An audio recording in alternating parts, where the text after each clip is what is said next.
Now, Joe Louis would take on a young man by the name of Bob Pastor. He was from the Bronx, New York. Now, you had,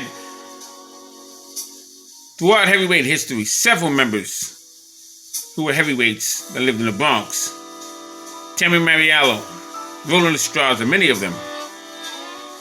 You had a gymnasium on 149th Street and 3rd Avenue. It's called Gleason's Gym. And you had many great fighters that would train there. But going back in Joe Louis's time,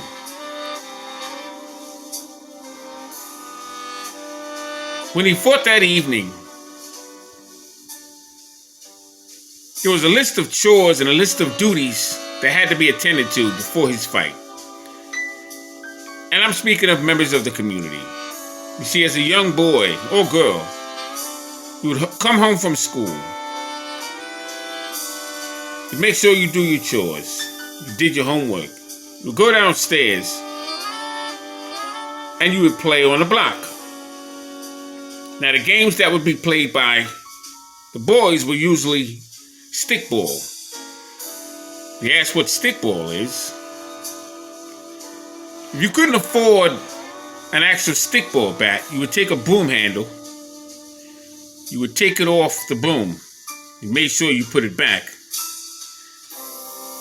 You would take electrical tape and you would twist the tape around one end of the stick. That would be the handle.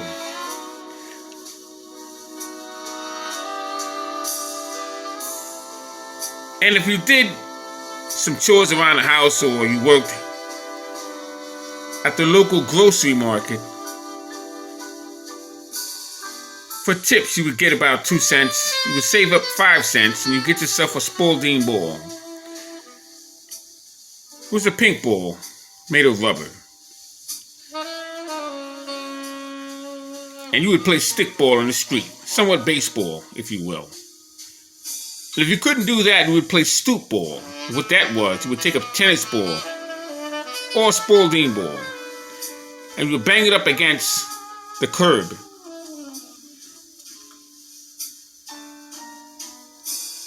And one car would be first base. The lamppost would be second base. I guess the van would be third base, or the fire hydrant, if you will. And that was your baseball field. Girls would play double dutch. And every other stoop. Stoops were steps going up to the tenement houses that you lived in. You would have a mother or an older sister sitting on the stoop. And the stoop below the mother or the older sister would be the younger sister or daughter. There would be a can of grease. Sitting right next to the mother. And that's where the girl got her hair done.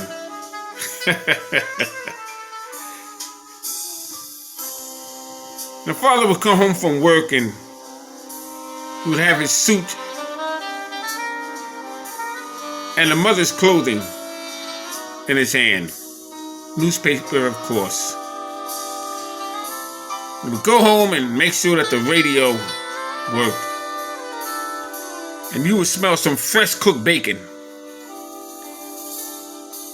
Or ham hocks or whatever it was. Getting ready for that fight of Joe Louis. Now, I just wanted to show you something here. Take a number, but don't bet it. What are they talking about? Matter of fact, let's look at this article here. Joe's $5 allowance. Louis managers restricted him to that each week until $217,000 bare purse. What are they talking about? If the gate for the Louis Pastor Heavyweight Championship title match, paraphrasing here, reaches $400,000, as promoter Mike Jacobs expects it will. Expect it will collect $160,000. as his share. Now, let's go back to this article here. Joe Louis, $5 allowance. Louis managers restricted him to that each week until $217,000 bear purse. Do you understand what they're saying here? That Joe Louis would be getting upfront money, allowance to be spending around, which means the night of the fight, whatever was left over, Joe Louis would receive. But he would only get a certain amount if certain tickets were sold. He didn't get a guarantee. But the promoter, Mike Jacobs, and everyone else got their money up front.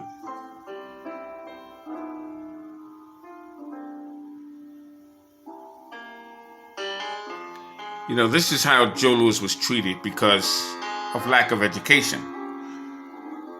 He was 12 years old in the 3rd grade. It's just unfortunate.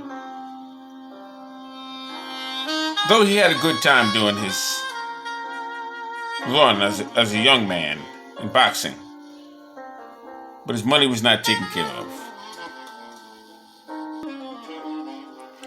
Here, Bob Pastor and Joe Louis, as they get ready for their fight that evening. The arena awaits the gladiators. 50,000 to see Pastor and Louis meet for title tonight in Big Stadium.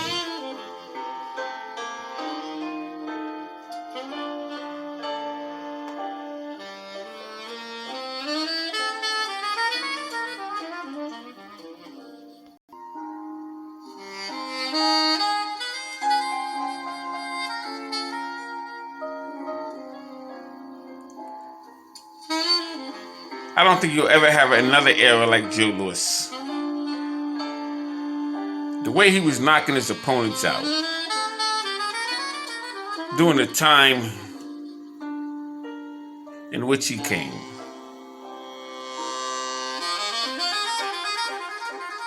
Joe Louis.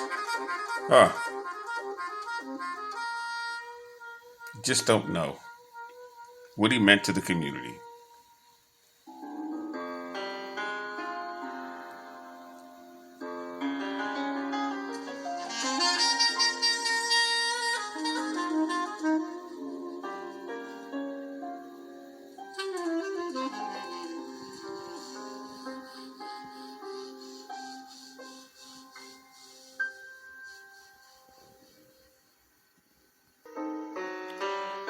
Now, in 1941, Ray Robinson was ranked number 1 in the lightweight division. Well, Ray Robinson's earnings would allow him to own a block on 124th Street, 7th Avenue. Now, on 117th Street, you had one of Ray Robinson's cornermen. He was an ex-trainer of Henry Armstrong. And he was one of the trainers in Grubb's Gym. Grubb's Gym was on 116th Street. His name was Pee Wee Beale. He owned a tire fixing shop on 117th Street. He was a longtime friend of Harry Wiley Sr.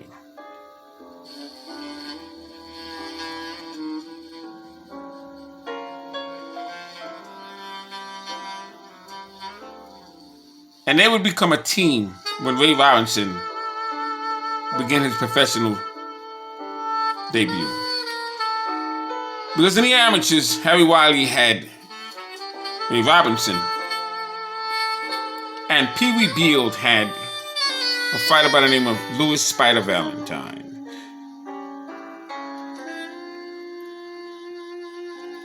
And Robinson was an arch rival of Spider Valentine. Now, I want to show you Ray Robinson right here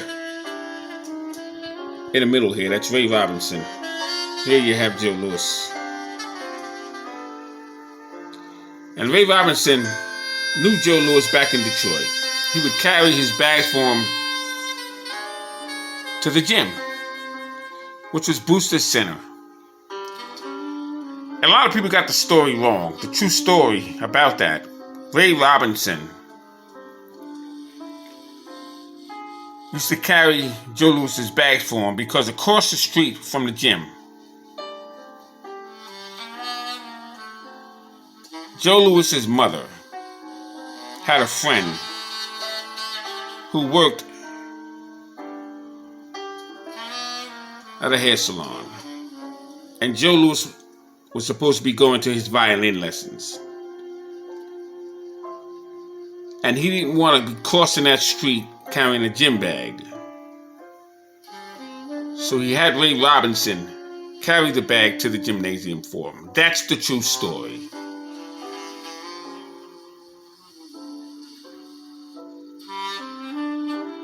And it was an honor for Ray because he admired Joe Louis. Even then in Detroit. You see, Jack Blackburn had lots of connections. Many of them.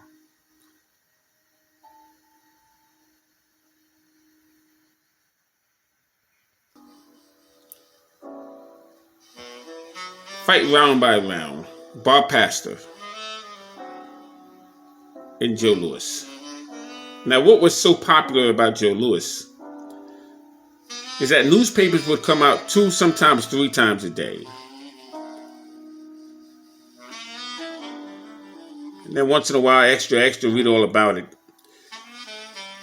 Because Joe Louis sold more newspapers than any activity that took place during that time. So Joe Louis went into a barber shop. They would write about it in the newspaper. And you would buy the newspaper just for a 20-word article on Joe Louis. And that's why I have so many scrapbooks of Joe Louis, so much information. And this was statewide. This was not just in one state. This was all over. So his articles are always available. I just wanted to share a little conversation with you on Joe Louis. Joe Louis was something else, man. My dad would tell me when he would go down to the automat. Automat was like if you were going to the hospital in the cafeteria and you would put $2 in the machine and you would see what you were purchasing, a sandwich and so on and so forth. Well, that's what the automat was, but it was a whole store. It was a glass window and you had several machines that you could choose from. Now you're standing on the sidewalk while this is happening and you can see a man loading the sandwiches and loading the coffee and milkshakes, so on and so forth. That was the automat. And if you walk down a little further to the garden, Mickey Walker's place would be next to Adam Hatt's.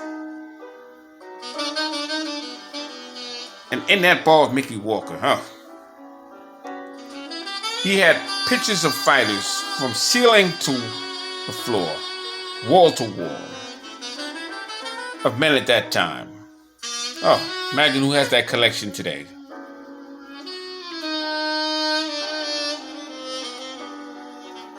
Henry Armstrong,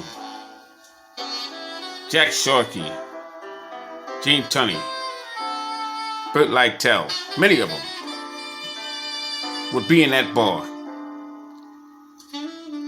And so you would stand outside the bar just to see who was coming in and coming out. And it was a thrill, according to my dad. Well, that was boxing during those years.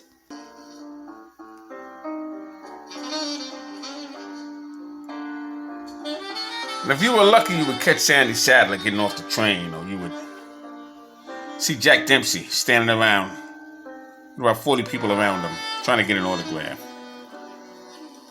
Joe Louis was always the headliner of those conversations. I'm Scrapbook Boxing. Museum of the Forgotten Fisticuffs Series. All great fights and all great fighters will never be forgotten on my channel. Thanks for listening. See you in the next video. Peace.